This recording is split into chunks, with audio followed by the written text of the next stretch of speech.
আসসালামু আলাইকুম। তোমরা সবাই কেমন আছো? আশা করছি সবাই খুবই ভালো আছো।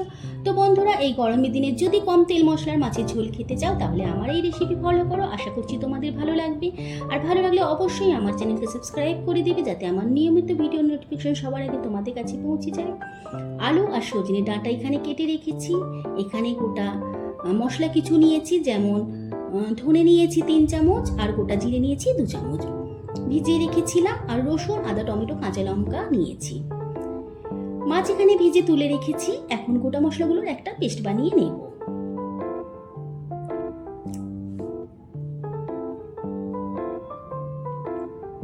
গোটা মশলাগুলোর একটা পেস্ট বানিয়ে নিলাম। এরপর কড়ার মধ্যে সর্ষের তেল দিলাম। তেল গরম হলে পেঁয়াজ দিলাম। পেঁয়াজ হালকা লাল হয়ে এলে এর মধ্যে পেস্ট করা মশলা দিয়ে দিলাম। এখন মশলাগুলো তেলের মধ্যে খুব ভালোভাবে কষিয়ে নেব। তারপর পরিমাণ মতো নুন, 1 চামচ হলুদ গুঁড়ো দিয়ে ভালোভাবে আবারও মশলা কষাতে থাকবো। মশলা কষানো হয়ে এলে কেটে রাখা আলু আর সজনে ডাঁটা দিয়ে সামান্য পানি দিয়ে ভালো করে সবজি কষাতে থাকবো।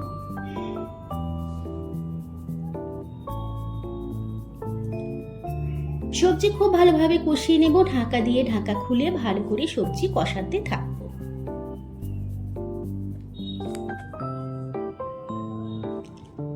এইভাবে মাছের ঝোল রান্না করলে ঝোলের টেস্ট কিন্তু খুবই ভালো হয়। আর সবসময় তো বেশি বেশি মশলা খাওয়া শরীরের পক্ষেও ঠিক না, তাই এইভাবে একবার মাছের ঝোল বানিয়ে খাবে, তো অবশ্যই তোমাদের ভালো লাগবে।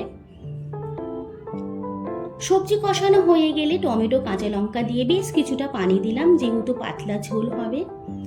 মশলা কষানোর সময়ে আলু কিছুটা সেদ্ধ হয়ে গিয়েছিল, সেই জন্য পানি দিয়ে মাছের পিসগুলো দিয়ে দিলাম। এখন 5 মিনিটের জন্য ঢাকা দেব। 5 মিনিট পর দেখব আলু কতটা নরম হয়েছে।